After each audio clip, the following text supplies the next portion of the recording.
Buenos días, amado pueblo de Dios, hermanos todos, el Señor les bendiga rica y poderosamente. El Señor haga resplandecer su rostro sobre cada uno de ustedes. Antes de iniciar nuestra conexión, la secuencia que estamos siguiendo, vamos a colocar este pequeño estudio en las manos del Señor Dios Todopoderoso. Padre, nosotros queremos darte gracias por tu palabra, por la oportunidad de poder, Señor, estudiarla juntos. Oramos para que a través del ministerio poderoso de tu Espíritu Santo, Señor, tú nos enseñes, nos sigas edificando, sigas transformando nuestro corazón y que cada uno de nosotros pueda llegar a ser lo que tú quieres que seamos, Padre. Entregamos nuestra vida en tus manos, Señor, y te damos gracias en el nombre de Jesús. Amén y amén. Mis amados, en el día de hoy queremos continuar lo que son las bienaventuranzas. Y en el versículo 4 del Evangelio de Mateo, que estamos revisando, el capítulo 5, vamos a leerlo en la versión Reina Valera 1960. Y dice de esta manera: bienaventurados los que lloran, porque ellos recibirán consolación. Ahora, fíjense que es un texto como muy cortico y parece que no fuera como muy aprovechable, pero nosotros primero, para contextualizar o seguir contextualizando todo lo que es este sermón precioso, vamos a ver lo que significa bienaventurados. La palabra bienaventurado, que otras traducciones la han presentado como, por ejemplo, felices los que lloran, otros dicen benditos los que lloran, lo presentan de diferentes formas, pero esta palabra tiene una particularidad desde mi punto de vista. En el Nuevo Testamento se utiliza en varios pasajes y en varias escenas, y escenas bien importantes. Por ejemplo, en Tito capítulo 2, el versículo 13, hablando de la segunda venida de Cristo, la describe como la esperanza bienaventurada, o la bienaventurada esperanza. Es decir, que la felicidad que nos va a proporcionar la segunda venida de Cristo no depende de circunstancia o de algún ente ajeno. Esto está en las manos del Señor. Asimismo también dice Juan 20:29, otro texto que utiliza la misma palabra, dice: más bienaventurados son los que no vieron y creyeron. Es decir, que la felicidad de no ver y sin embargo creer en Dios es una felicidad que proporciona única y exclusivamente Dios. Entendiendo esto, podemos entonces tomar lo importante es que la bienaventuranza para los que lloran no está en manos de ningún ente, de ninguna circunstancia, sino que esto está en manos del Señor Dios Todopoderoso. Eso nos tiene que alegrar tremendamente la vida. Ahora, otra de las cosas que nosotros debemos revisar aquí es a quienes no se refiere Jesús con esto: bienaventurados los que lloran. Por ejemplo, no se refiere a la gente del mundo que lamenta sus desgracias y sufrimientos. Por ejemplo, nosotros no podemos aplicárselo a todo el mundo, y algún amigo nuestro, alguna persona que esté llorando por alguna desgracia y que no conozca a Dios, nosotros le digamos: no, mira, dale gracias a Dios porque eres bienaventurado, porque bienaventurados los que lloran. No, esto es descontextualizar lo que está escrito aquí. Tampoco se puede aplicar, o Jesús no se está refiriendo a los incrédulos que lloran y sufren cuando fracasan en algo, cuando pierden un ser querido, cuando pierden un negocio, cuando pierden una competencia. No se refiere a estas personas, no son estos a lo que el Señor se está refiriendo. Tampoco se está refiriendo a los cristianos que sufren por causa de la justicia, porque de ellos se va a encargar más adelante, en el versículo 10, precisamente en este capítulo 5 de Mateo. Ahora, ¿a quiénes sí está apuntando Jesús? Primero, está apuntando a gente que realmente se duela con el pecado, hermano.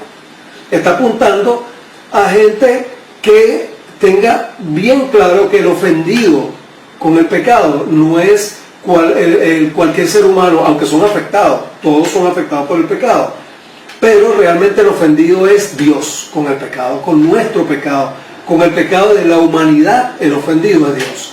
Y David lo entendió muy claramente cuando en el capítulo 51 de los Salmos él describe cuál era su condición luego de haber caído en adulterio, de nuevo haber pecado con Betsabé, Y dice, entre otras palabras, después usted lo revisa en su casa, dice en el versículo 2, lávame de toda mi maldad y límpiame de mi pecado. Dice en el versículo 3, yo reconozco mis transgresiones, siempre tengo presente mi pecado. Y dice en el versículo 4, contra ti he pecado, solo contra ti, y he hecho lo que es malo delante de tus ojos. Esta es la condición de alguien que sabe, que entiende que el pecado ofende a Dios. A estas personas Dios está apuntando con este escrito, bienaventurados los que lloran. Es a esta gente precisamente. Ahora, ¿a qué instrumento, a qué particularidad apunta Jesús con sus declaraciones? Bueno, Él apunta al corazón de las personas precisamente. Apunta a la sinceridad, a la transparencia del ser humano ante Dios. A esto es lo que está apuntando Jesús. Porque tristeza y lloro puede tenerlo cualquier persona. Y precisamente 2 Corintios 7, versículos 10 y 11, dice que hay una tristeza que proviene del mundo y que esta tristeza no lleva al arrepentimiento. Es la tristeza que proviene de Dios la que trae arrepentimiento. Y él dice en ese versículo 11, el apóstol Pablo a los Corintios le dice, fíjense que lo que ha producido en ustedes esta tristeza, este lloro que ustedes tienen, ha producido indignación, temor, preocupación, y ha producido en ustedes el deseo que se haga justicia. A esto está apuntando Jesús con esto, a los que lloran. La respuesta de Dios para los que lloran, ante esta bienaventuranza, es recibirán consolación. Ahora, esa recibirán consolación, nosotros podemos entenderlo como que viene alguien y nos consuela y nos dice, ya, tranquilo, no pasa nada. No se trata de esto. De acuerdo al contexto de lo que Jesús viene hablando, esta consolación es el perdón de pecados. Bienaventurados los que lloran por sus pecados, porque ellos recibirán el perdón de esos pecados, es decir, la tranquilidad y la paz de sus conciencias delante de Dios. Esto es lo que vamos a recibir, esta es la consolación.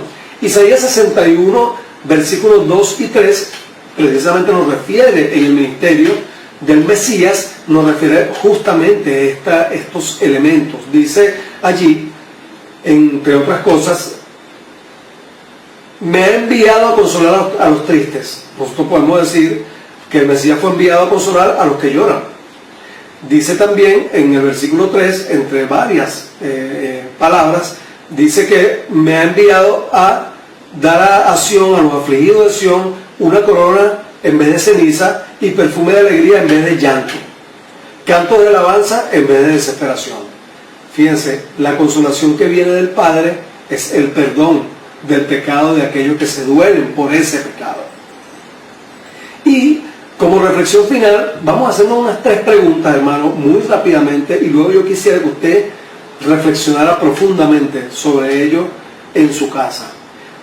Primero, ¿estás quebrantado realmente por tus pecados? ¿Consideras constantemente lo difícil que es vivir la vida como Dios lo establece en la Biblia? ¿Te aflige y te indigna realmente el pecado del mundo contra Dios? Debemos entender que nuestro pecado, cuando yo miento, perjudico a otras personas. Cuando yo levanto calumnias en contra de alguien, yo estoy destruyendo a un ser humano creado a imagen y semejanza de Dios. Cuando yo hago algo para satisfacer mi propio egoísmo, sin contar con los demás, entonces yo estoy perjudicando a los demás. Mi pecado ofende a Dios y afecta a los demás.